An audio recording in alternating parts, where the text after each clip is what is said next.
जागो, तुम वही हो जिसकी खोज में हो। नमस्कार। ब्रह्मालय परिवार के समर्पित साधकों और आत्मपथ के सहयात्रियों, मैं आप सभी का हृदय से अभिनंदन करता हूं, श्रद्धा, प्रेम और गहन कृतज्ञता के साथ। आज मैं आपको एक ऐसी यात्रा पर आमंत्रित करना चाहता हूं जो न बाहर की ओर है, न भविष्य की ओर, बल्कि भीतर की ओर, उसी सनातन मौन और सत्य की ओर जो हमारे अस्तित्व की आत्मा है। यह कोई विचार नहीं, कोई दर्शन मात्र नहीं, यह अनुभव है जिसे हमारे ऋषियों ने जिया, जाना और जीवन मुक्ति कहा। जीवन में ही मुक्ति। इस गूढ़ अवस्था में आत्मा स्वयं को अपने शुद्ध स्वरूप में पहचान लेती है, न केवल एक विचार के रूप में, बल्कि एक जीवित साक्षात अनुभूति के रूप में। ऐसा साधक जीवन मुक्त कहलाता है। वह संसार में कार्यरत होता है, परंतु भीतर से निर्लिप्त। उसकी दृष्टि में भिन्नता हो सकती है, पर उसका हृदय केवल अद्वैत को जानता है। यह संसार का त्याग नहीं, संसार का पारगमन है। वह अहंकार, वासनाओं और मन के मोह जाल से मुक्त होता है। हमारे उपनिषद इस अवस्था को गहन श्रद्धा के साथ दर्शाते हैं। छांदोग्य उपनिषद कहता है, ब्रह्म को जानने वाला ब्रह्म बन जाता है। भगवद गीता में श्री कृष्ण स्थित प्रज्ञ की व्याख्या करते हैं, वह जो सुख दुख में सम, फल की अपेक्षा से रहित और आत्मा में स्थित होता है। योग वशिष्ठ के अनुसार यह मुक्ति कोई असंभव स्थिति नहीं, बल्कि मानव की सबसे स्वाभाविक अवस्था है। अष्टावक्र गीता अत्यंत सहज रूप में कहती है, तू सदा मुक्त है। बंधन केवल इस अज्ञान में है कि तू स्वयं को जान नहीं पाया। क्या ये कोई दूर की बात है? नहीं, यह यहीं और अभी संभव है। जीवन मुक्त कोई परलौकिक सत्ता नहीं होता। वह साधारण जीवन जीता है, कभी कभी एक सामान्य व्यक्ति की तरह दिखाई देता है, लेकिन उसके कर्म किसी भय या लोभ से नहीं, करुणा और जागरूकता से प्रेरित होते हैं। वह न लाभ चाहता है, न हानि से विचलित होता है। सुख दुख आते हैं, पर कोई छाप नहीं छोड़ते। यही है आंतरिक स्वतंत्रता की सुगंध।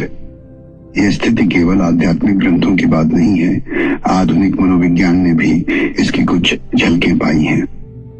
अब्राहम मास्लो ने स्वयं की पूर्ति, सेल्फ एक्चुअलाइजेशन की बात की। चिकसेंटमिहाई ने प्रवाह, फ्लो स्टेट की व्याख्या की। कार्ल जंग ने आत्मा के विरोधों के एकीकरण की प्रक्रिया को समझाया। लेकिन जीवन मुक्ति इन सभी से कहीं आगे की बात है। यह व्यक्तित्व को निखारने की नहीं, व्यक्तित्व की सीमाओं से परे जाने की बात है। यह उस सत्ता में जागने की बात है जो न कभी जन्मी, न कभी मिटेगी।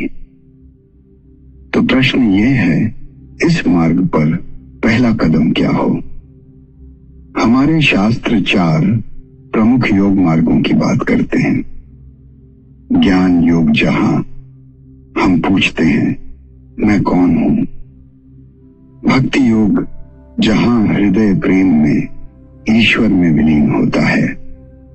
कर्म योग जहां सेवा निष्काम होती है, परिणाम से रहित। राजयोग जहां अनुशासन और ध्यान के माध्यम से मन निर्मल होता है। इन सब के पार भी अंतिम परिवर्तन भीतर का ही होता है। यह कुछ जोड़ने या पाने का नहीं, उतारने और त्यागने का मार्ग है। यह कहीं बाहर जाने का नहीं, घर लौटने का आमंत्रण है। यह उस सत्य की स्मृति है जो सदा से हमारे भीतर था। और इस दिशा में एक अत्यंत प्रभावशाली और सरल साधना है आत्मविचार। श्री रमण महर्षि ने इसे सहज रूप में सिखाया।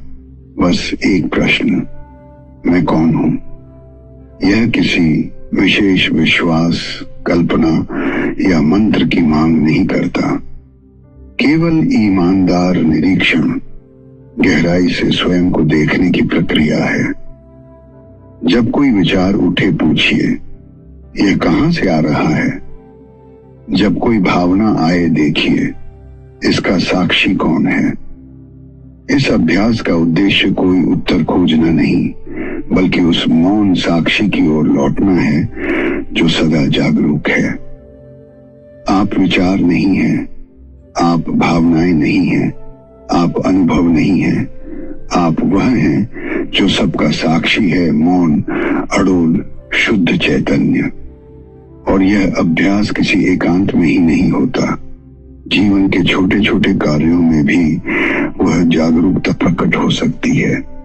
बर्तन धोते समय, यातायात में फंसे होने पर, या किसी मित्र से बात करते हुए भी।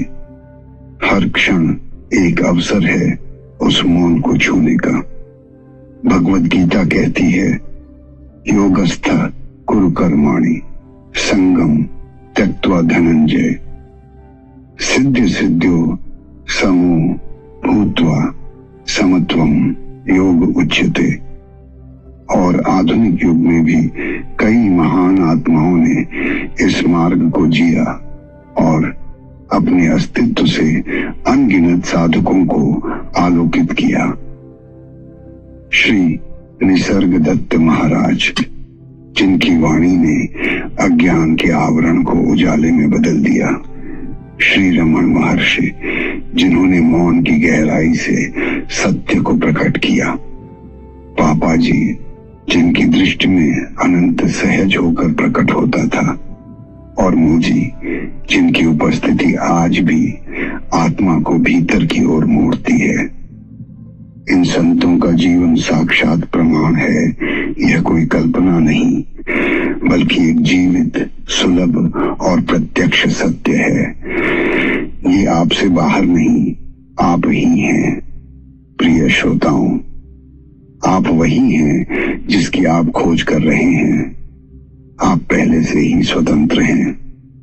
जीवन मुक्त कोई और नहीं बन जाता, वह केवल स्वयं को पहचान लेता है।